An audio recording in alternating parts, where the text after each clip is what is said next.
다음은 진성준 정책위 의장의 발언입니다. 지금 우리 경제의 가장 큰 위협 요소는 윤석열 리스크입니다. 12.3 불법 계엄 이후 경제는 매일 롤러코스터를 타고 있습니다. 윤석열 구속 취소 후에 환율이 또다시 1,450원 선을 뚫어버렸습니다. 코스피도 지난 금요일 낙폭을 확대하면서 3일 만에 하락세로 돌아섰습니다. 소비와 투자, 수출은 일제히 하락하고 경제 성장률 전망치도 1.5%로 추락했습니다. 최근 두 달 새 코스피와 코스닥 하락으로 약 100조 원의 시가총액이 증발했고 자영업자 수도 20만 명이 급감했습니다. 한국개발연구원이 정치적 불확실성에 따른 경제 불안에 석 달 연속 경기 하방 위험이 커지고 있다고 경고합니다.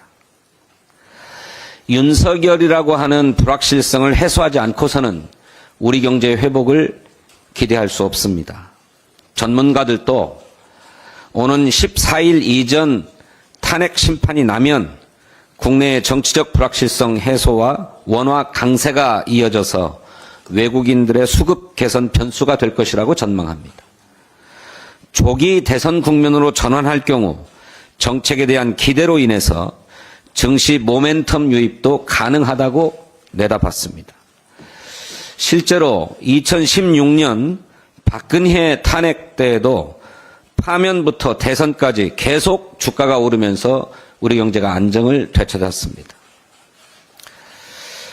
하지만 내란 세력들은 탄핵 기각까지 주장하면서 갈등과 분열을 더욱 부추기고 있습니다. 홍준표 대구시장은 기각되면 혼란이고 인용되면 전쟁이다 이렇게 얘기했습니다. 노골적인 탄핵 불복 선동이자 내전 선포라고 하지 않을 수 없습니다. 윤석열 파면이 곧 경제 회복의 신호탄입니다. 헌법재판소의 평의가 왜 길어지는지 알 수 없습니다만 이 불확정의 시간이 늘어날수록 국민의 고통과 경제적 피해가 가중된다는 점을 헌재가 깊이 인식해 주기를 바랍니다.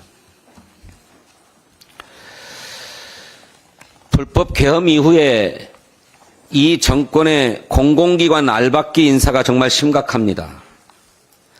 민주당 박홍배 의원에 따르면 계엄 다음 날인 12월 4일부터 2월 20일까지 인사 공고된 것만 53건입니다. 정상적인 상황이라면 기관장 임기가 만료되었으니 원칙에 따라서 인사를 해야 하겠지요. 하지만 지금은 윤석열 정권이 자행한 내란으로 대통령의 직무가 정지된 상태 아닙니까? 여태 장기간에 걸쳐서 공석으로 두다가 호떡집에 불난 것 마냥 왜 이렇게 서두르는 것입니까? 윤석열 정권의 부역자들에게 자리를 나눠주어서 세력을 구축하려는 의도가 아닙니까? 12.3 내란 직후 국민의힘 대변인 출신을 한국고용정보원장에 앉혔습니다. 최근에는 산업통상자원부 산하 공기업인 남부발전에 신규 상임감사위원 후보에 장제원 국민의힘 의원 보좌관 출신 인사가 포함된 것으로 알려졌습니다. 고용노동부, 산업통상자원부뿐만 아니라 농림축산식품부의 마사회, 농어촌공사, 국토교통부의 JDC, SR, 문화체육관광부의 한국관광공사, 컨텐츠진흥원 등 전방위적으로 인사가 벌어지고 있습니다. 헌법재판소가 위헌으로 판결한 마은혁 재판관에 대한 임명은 13일째 거부하면서 뒤로는 부역자 알박기에 여념이 없는 것입니다.